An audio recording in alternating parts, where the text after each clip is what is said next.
자, 오늘이 9월 19일입니다. 9월 19일이 되니까 갑자기 양산에서 몸살이고 있던 사람이 갑자기 등장을 해서 광주 거리를 지금 활보하고 있습니다. 뭐 광주에 가는 이유가 뭔가 했더니 9.19 군사합의 6주년이랍니다. 그리고 막 뭐 9.19 군사합의를 내가 했는데 하면서 돌아다니면서 뭐 광주 비엔날레도 보러 다니고 하고 다닙니다. 9.19 군사합의가 이렇게 자랑스러운 건가요? 자랑스럽지 않죠. 네. 네. 왜냐면은 이제 북한과 일종의 평화협정을 맺은, 그러니까 군사적 충돌을 거의 없애고 뭐 DMZ 평화지대로 만들고 뭐 서해 쪽도 뭐 수역을 뭐 공동 수역 비슷하게 가자. 아무튼 디테일한 건 생각이 안 나는데 네네네네. 이게 핵심을 추리면 남과 북이 지금 대치 상태지 않습니까? 네네. 그리고 북은 노동당 교약에서 폭력이 됐든 뭐가 됐든 대한민국 정부를 전복하겠다는 것을 아직도 유지하고 있습니다. 네.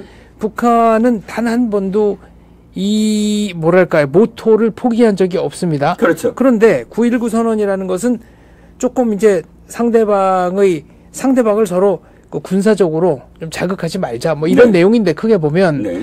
자 문제는 그러면은 핵무기는 북한이 압도적으로 우세하고 네. 이른바 재래식 전력은 대한민국 쪽이 우세합니다. 네. 그런데 이 9.19 평양 공동선언은 재래식 무기에만 해당하는 겁니다. 네. 그러니까 우리한테 유리한 거는 일방적으로 서로 쓰지 말자고 하고 네.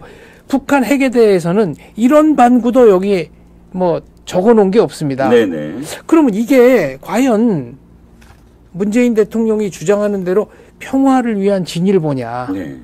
이건 생각해 볼 여지가 있죠. 그렇습니다. 바로 9.19 군사 합의가 말씀하신 대로 사실상 우리한테 절대적으로 우리만 해당되는 부분들이 너무 많거든요. 네. 이를테면 뭐 서해상에서 군사훈련이라든지 이런 부분 또 그 실제로 포격 훈련을 우리는 이제 바다를 향해서 못하게 하니까 그거를 끌고 포항까지 와서 뭐 훈련을 했다. 뭐 그러니까 그 주둔지에서 못하게 해가지고 해병대가 내륙으로 이동한 다음에 다시 파주로 이동하고 뭐 380km인지를 이동해서 거기서 훈련을 하는데 훈련장 여건도 뭐 해병대한테는 그렇게 썩 적합한 데가 아니어서 제대로 된 훈련이 안 됐다 이런 거 아닙니까? 그렇죠. 그러면 해병대 전력의 누수가 된 거거든요. 네. 그다음에 서해에 대한 얘기도 이게 계속 나오는데 네.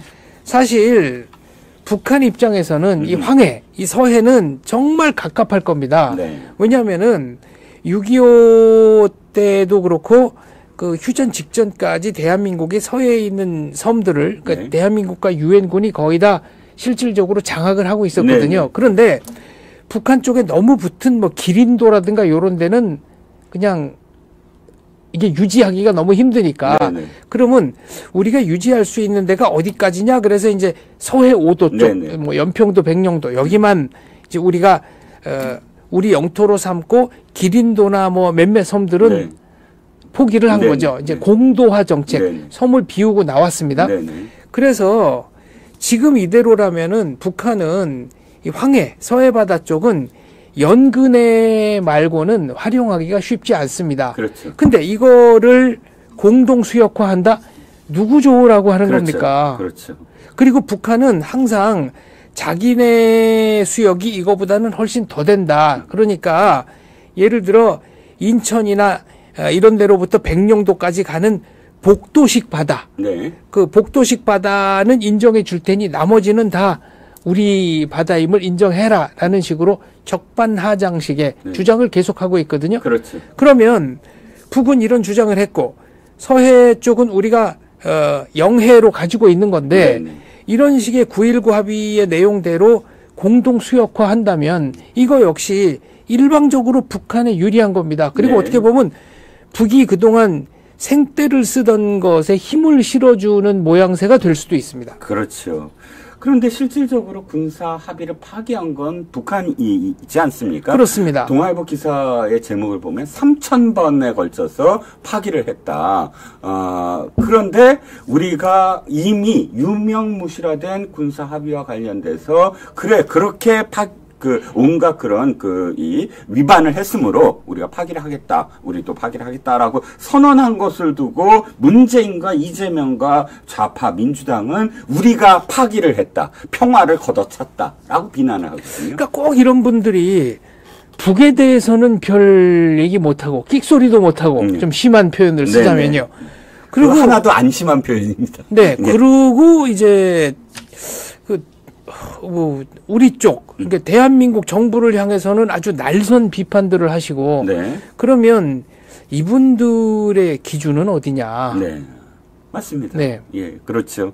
그러니까 지금 트럼프 일기 정부 시절에 참모들, 맥메스터라든지, 이 파월이라든지 이런 사람들이 회고록이나 혹은 인터뷰를 통해서 나오는 걸 보면, 문재인이 너무너무 이상했다는 거예요. 완전히 당시 트럼프 정부에 북한의 입장에 서서 북한에 대한 제재만 풀어달라라고 주장을 해서 너무너무 힘들었다라는 회고를 많이 하죠. 그런 회고록 중에는 문재인 대통령이 김정은의 국제적인 대변인인 듯한 인상을 받았다. 그런 대목도 있고요.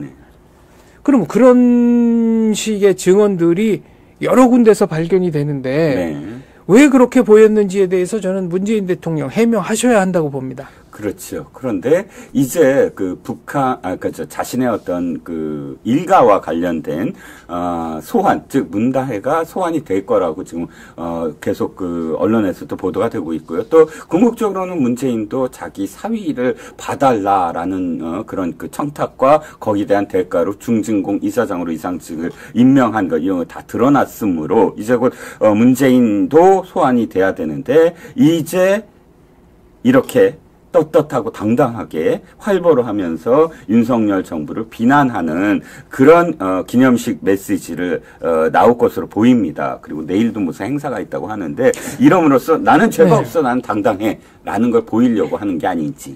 이분이 임기 중에 늘 말씀하셨던 것 중에 하나가 대한민국은 법치국가다거든요. 그러니까 왜 가족을 건드리냐, 이거는 정치보복 아니냐, 그런 얘기 하시지 말고 기준은 명확합니다. 범법 행위가 없다면 아무 문제가 없는 거고, 범법 행위가 있다면 대한민국은 법치국가니까 잘못에 걸맞는 처벌을 받으면 됩니다.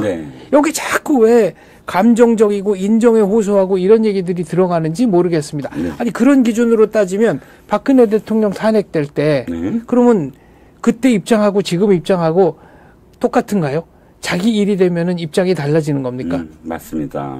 그러니까 저는 어쨌든 이 문재인과 관련돼서는 9.19 군사 합의가 6주년이 됐다고 이렇게 양산에서 나올 게 아니라 이제 곧 있을 검찰 소환에 착실하게 대비를 하고 응하고 또 묵비권 행사하지 말고 자기가 죄가 없다면 떳떳하게 얘기하면 되거든요.